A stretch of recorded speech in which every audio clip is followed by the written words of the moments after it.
C'est ton premier voyage en Égypte. Et tes nouveaux amis t'ont invité à déjeuner. La nourriture te semble un peu fade, alors tu décides de la relever un peu avec du sel et du poivre. Comme il n'y en a pas sur la table, tu en demandes à l'hôte et tu remarques que tout le monde est scandalisé. Il s'avère que c'est une grande insulte pour le cuisinier lorsque quelqu'un veut changer le goût original du plat qui se trouve dans son assiette. Le cuisinier l'a fait ainsi pour une bonne raison et vouloir la modifier revient à montrer que le plat n'était pas assez bon. Au Japon, les serveurs, les chauffeurs de taxi et les employés d'hôtel ne reçoivent pas de pourboire, alors que dans le reste du monde, on est habitué à le faire par gentillesse.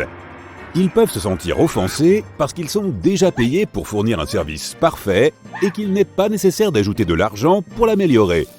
Si on veut vraiment montrer sa reconnaissance, il suffit de dire merci. On peut cependant donner un pourboire aux guides privés, aux compagnies touristiques et aux interprètes. Le montant qui te semble approprié peut être mis dans une enveloppe et remis à l'interprète. Si on veut impressionner ses nouveaux amis ou collègues japonais, il faut prendre le temps d'étudier le protocole qui régit l'usage des baguettes. Dès que tu auras maîtrisé l'art de les tenir, n'oublie pas de ne pas les frotter l'une contre l'autre. Les gens le font pour éliminer les échardes, mais cela peut donner l'impression que tu n'es pas satisfait de la qualité des baguettes que ton hôte t'a fournies. Ne les place pas non plus à la verticale dans ton bol de riz, car cela pourrait être perçu comme une offrande aux défunts. N'agite pas tes baguettes en l'air et ne les utilise pas pour pointer du doigt, car ces deux gestes sont considérés comme extrêmement grossiers. De même, il est interdit de déplacer des objets avec elles ou la main qui les tient. C'est un manque de respect et on risque de renverser des choses. En Italie, ne commande pas de cappuccino au-delà de midi. Les locaux ne le font pas car ils pensent que le lait et la mousse font de cette boisson un vrai repas, ce qui n'est pas bon pour la digestion. Par ailleurs, il faut déguster son café debout au bar et le payer avant même de l'avoir commandé. Il faut d'abord payer à la caisse, puis montrer le reçu au serveur pour obtenir sa boisson. Fan de chewing-gum? À Singapour, ça ne va pas être de tout repos pour toi. L'utilisation, la vente et l'importation de chewing-gum y sont interdites et tu devrais payer jusqu'à plusieurs milliers de dollars pour avoir manipulé du chewing-gum. Cette loi a été introduite dans les années 1990 pour rendre la ville plus propre et faire que les trains rapides locaux arrivent à l'heure. Au moment du lancement d'un nouveau système de transport en commun, des passagers ont collé des chewing-gums sur les capteurs des portes des trains, ce qui a entraîné de sérieux retards. Les nouvelles règles ont permis de résoudre ce problème. La politique pas de chewing-gum, ainsi que de nombreuses autres règles strictes, ont contribué à faire de Singapour une ville vraiment propre et agréable. Si tu ne peux absolument pas imaginer ta vie sans mâcher, les autorités locales recommandent de remplacer le chewing-gum par des bananes. En Bolivie, lorsque quelqu'un te demande de lui passer quelque chose comme du sel à table, ne lui donne pas directement.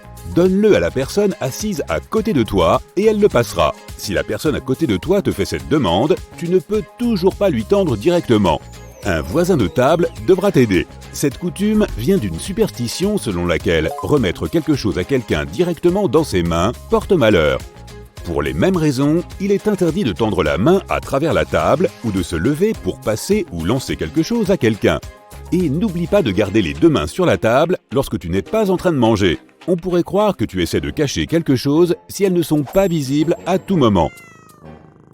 Lorsque tu arrives pour un dîner en Jordanie, tes hôtes peuvent t'offrir un café arabe amer en guise de bienvenue. N'essaie pas de le garder pour la fin du repas. La politesse veut que tu le boives rapidement. Ce n'est que lorsque tout le monde aura fini que les gens se remettront à socialiser. Lorsque tu passes le gobelet vide à tes hôtes, n'oublie pas de secouer le poignet. Si tu ne le fais pas, cela signifie que tu demandes à être resservi. Ne te précipite pas pour arriver à l'heure à un événement au Venezuela. Les gens pourraient penser que tu es impoli ou affamé. La politesse veut que l'on arrive avec 10 à 15 minutes de retard. Les événements prévus à 19h commencent souvent à 20h ou plus tard.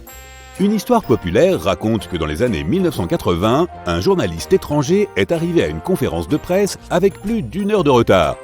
Lorsqu'il a constaté que la salle était presque vide, il est allé s'excuser auprès de l'hôte pour avoir manqué l'événement. L'hôte lui a alors dit qu'il était le premier journaliste à être arrivé. C'est assez étonnant car les horloges de ce pays sont officiellement en avance de 0,9 secondes sur le reste du monde depuis des années. Tu as l'intention de voyager en bus en Irlande prochainement? N'oublie pas de remercier le chauffeur en descendant du bus. Tu constateras que la très grande majorité des habitants le font de manière appuyée, car c'est une règle locale. Choisis bien ton cadeau si tu es invité dans une maison au Vietnam. Il est possible d'apporter des fruits, des sucreries ou de l'encens. Les mouchoirs sont considérés comme le symbole d'un triste adieu, et les couteaux sont le signe de relations interrompues. N'en apporte donc jamais. Emballe ton cadeau dans du papier coloré et évite toujours le noir. Les habitants de la région estiment que cette couleur est de mauvais augure. Lorsque tu présentes ton cadeau, tiens-le à deux mains. Ne sois pas surpris que tes hôtes ne l'ouvrent pas tout de suite. L'ouverture se fait après le départ du donateur. En Inde, ne laisse rien dans ton assiette. C'est un signe de manque de respect pour la nourriture qui t'a été servie. La nourriture est considérée comme sacrée dans ce pays, ce qui contrarierait beaucoup tes hôtes. Donc lave et sèche tes mains avant de commencer le repas. N'oublie pas de féliciter le cuisinier et attends que le plus âgé se lève avant de quitter la table. Dans le sud de l'Inde, il est courant de servir la nourriture sur une feuille de bananier. Il faut la plier par le haut quand on a terminé le repas. La replier par le bas signifie que l'on n'est pas satisfait de ce que l'on a reçu. Au Danemark, il n'est pas question de se vanter de ses réussites. Les Danois considèrent que tout le monde est égal et personne ne parlera donc de sa réussite professionnelle, de ses talents ou d'une quelconque supériorité. Ils attendent la même chose de toi. Si tu cherches un bon sujet de conversation, la grandeur de leur pays est une bonne option pour les Danois. Ils sont vraiment fiers de leur terre et de toutes les merveilles qu'elle recèle. Si tu pars en voyage en Allemagne et que tu as l'intention d'emprunter la célèbre Autobahn, n'oublie pas de faire le plein avant de prendre la route.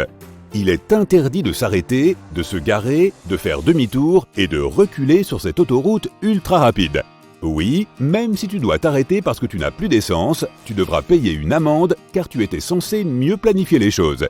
Et bien que l'autobahn n'ait techniquement pas de limite de vitesse, fais attention si tu passes par des zones urbaines comme Francfort, Berlin et Munich ou par des travaux de construction et une circulation dense. Des instructions spéciales concernant la vitesse seront données à ces endroits. Si tu envisages de découvrir Chypre en voiture, désaltère-toi avant de démarrer le véhicule. Il est interdit de boire quoi que ce soit, y compris de l'eau, en conduisant sur l'île.